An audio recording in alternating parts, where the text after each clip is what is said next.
سب سے پہلی دجالیت جو آئی دنیا میں وہ ریاست اور سیاست کے میدان میں آئی سیکولرزم کے عنوان سے.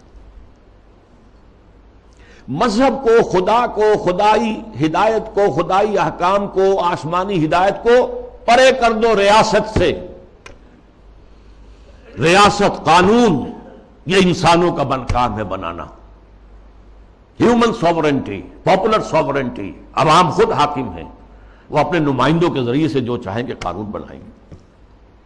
رکھ دو اللہ کو مسجد میں بند کرو اور خدا کو جو ہے جہاں چاہو بند کر دو. ہمارے ایوان حکومت میں نہیں آئے گا، ہمارے قانون ساز ادارے میں وہ نہیں آئے گا. حاکمیت اس کی نہیں ہے، حاکمیت عوام کی. یہ دجالیت کا یہ سب سے بڑا وار، سب سے پہلا چیز ہی سب سے اہم بھی ہوتی ہے. اور یہ گلوبل ہو چکی ہے پوری دنیا میں، پوری دنیا. واقعہ یہ ہے کہ اللہ کے خلاف، خدا کے خلاف اس سے بڑی بغاوت آج تک نہیں ہوئی. اس سے پہلے کیا ہوتا تھا؟ ایک بڑے خدا کو ماننے کے ساتھ چھوٹے چھوٹے خدا بھی مان لیے، بس شرک ہوتا تھا. لیکن خدا کو اس طرح انسانی معاملات اور خاص طور پر ظاہر بات ہے ریاست اور سیاست اور قانون، یہی تو سب سے بڑی چیزیں ہوتی ہیں، ان سے بے دخل کر دینا خدا کا، یہ اس دور میں ہوا. نمبر 2 دور آیا معیشت کا. معیشت کی بنیاد انٹرسٹ بیسڈ کیپٹلزم پر کر کے. آسمانی شریعتوں کے نزدیک سب سے بڑا گناہ جو ہے عمل میں وہ سود ہے. عقائد میں شرک ناقابل معافی، ان اللہ لا یغفر ان یشرک بہ ویغفر ما دون ذلک لمن یشاء. اعمال میں سود، جس پر اللہ اس کے رسول کی طرف سے اعلان جنگ ہے، وہ سود مرکزی شے بن گیا معیشت کی. بینکنگ، انٹرسٹ، کیپٹلزم، یہ بھی گلوبل ہو چکا ہے فتنہ. پوری دنیا، مسلم غیر مسلم، مشرقی مغربی، سب ہر جگہ. اب تیسرا وار جو آ رہا ہے یا شروع ہو چکا ہے کافی بڑے پیمانے پر، اور مغرب اور اس کے زیر اثر جو دوسرے ممالک ہیں ان کے اندر تو وہی آ چکا ہے پورے طور پر. ابھی عالم اسلام میں پورے طور سے نہیں آیا ہے، جس کے لیے بڑی ایک منظم سازش کے ساتھ بڑی جد و جہد ہو رہی ہے. وہ کیا ہے؟ شرم و حیا،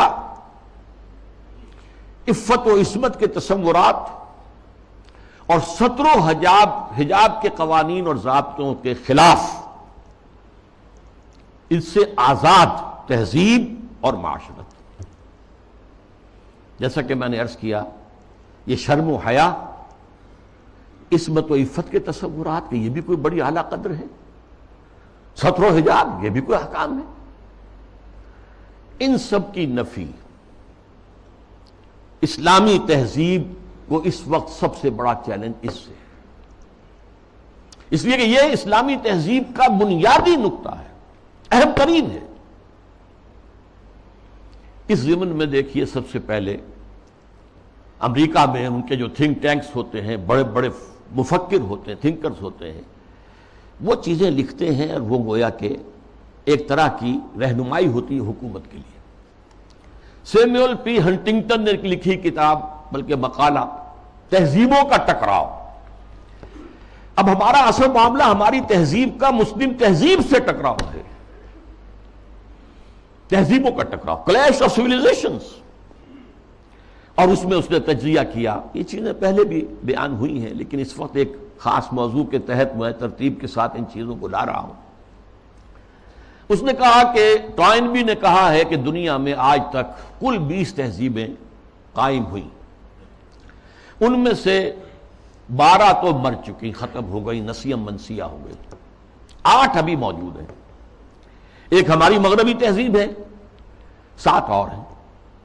ان 7 میں سے بھی 5 تو ایسی ہیں جنہیں ہم آسانی سے ایسیمیلیٹ کر سکتے ہیں. انڈین سویلائزیشن آسانی سے ایسیمیلیٹ ہو گئی، وہی کلچر، وہی تہذیب، وہی بے پردگی، وہی اوریانی پہلے بھی تھی اب بھی آ گئی، وہی ناچ گانا وہ پہلے بھی تھا اب اور زیادہ ہو گیا. لہذا تہذیبی ٹکراؤ وہاں تو ہے ہی نہیں. تو 2 جو تہذیبیں ہیں وہ ہمارے لیے چیلنج ہیں، وہ لوہے کے چنے ہیں، انہیں چبانے میں وقت لگے گا. ایک مسلم سویلائزیشن اور ایک کنفیوشین سویلائزیشن.